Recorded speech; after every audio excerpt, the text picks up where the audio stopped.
और जैसे परशुराम को आते हुए देखा क्षत्रिय राजाओं ने, तो क्षत्रिय राजा बड़े डरते थे परशुराम से, क्योंकि सब जानते हैं कि परशुराम क्यों आए थे डरते।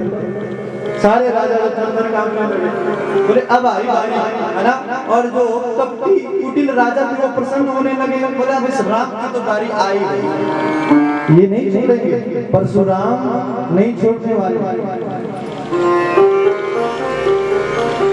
देखी महिप सकल सकुचाने, बाज छपट जनम लवा लुकाने, शीस जटा शशि बदनु सुहावा, रिस बस कछुक अरनु होई आवा।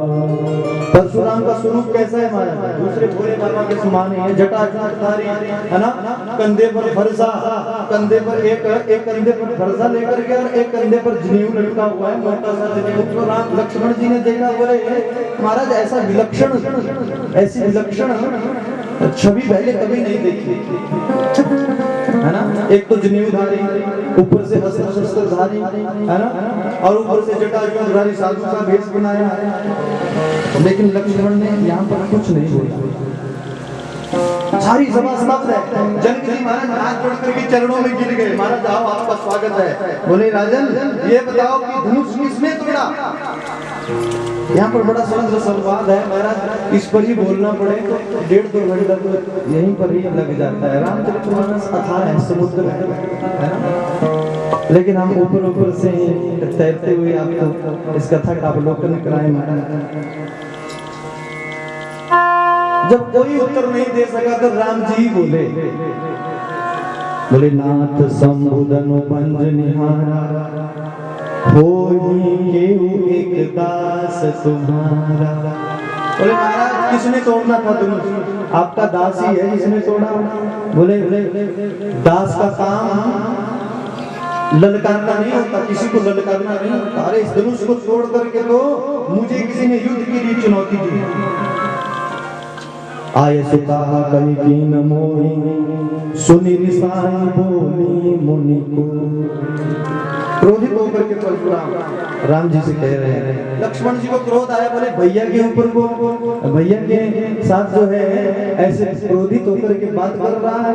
अरे लक्ष्मण जी बोल पड़े, क्या हुआ महाराज अगर तोड़ दिया? ऐसे तो बचपन में हमने न जाने कितने धनुष तोड़े।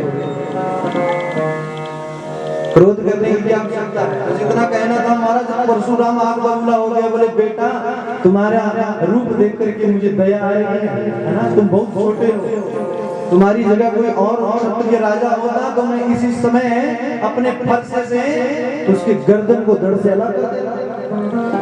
लक्ष्मण जी हंस रहे हैं।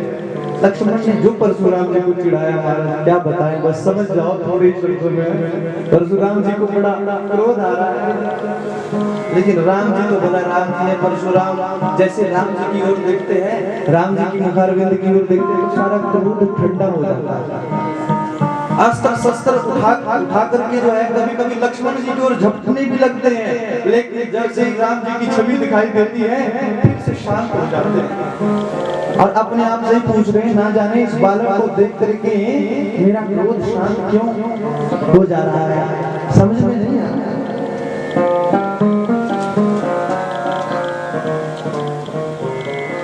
यहाँ पर महाराज राम जी ने अपना रूप दिखाया परशुराम जी को, अंत तो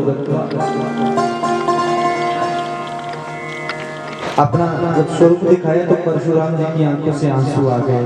प्रभु मैं पहचान नहीं पाया, आपको साक्षात परमात्मा हूँ, लेकिन मुझे अभी भी विश्वास नहीं हो रहा है। मुझे तब तक विश्वास नहीं होगा जब तक तुम मेरे इस धनुष पर बाण का संधान नहीं करोगे। तो महाराज जैसे परशुराम जी अपना धनुष राम जी की ओर करते तो वो धनुष स्वयं ही राम जी के हाथों में आ गया और परशुराम के धनुष पर भगवान राम जी ने धनुष पर जो है बाण का संधान किया और दक्षिण दिशा की ओर छोड़ दिया महाराज।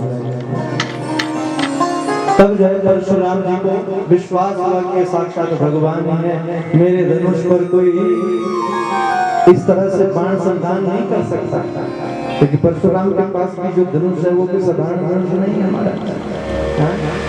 इसलिए परशुराम जी को विश्वास हो गया, चरणों में प्रणाम किया और राम जी से क्षमा याचना की। लेकिन राम जी कहते बोले हाँ महाराज, वही होता है जो हमारी इच्छा होती है, आपने मुझे पहचाना, यही मेरे लिए, आप भी राम हो मैं भी राम हूँ।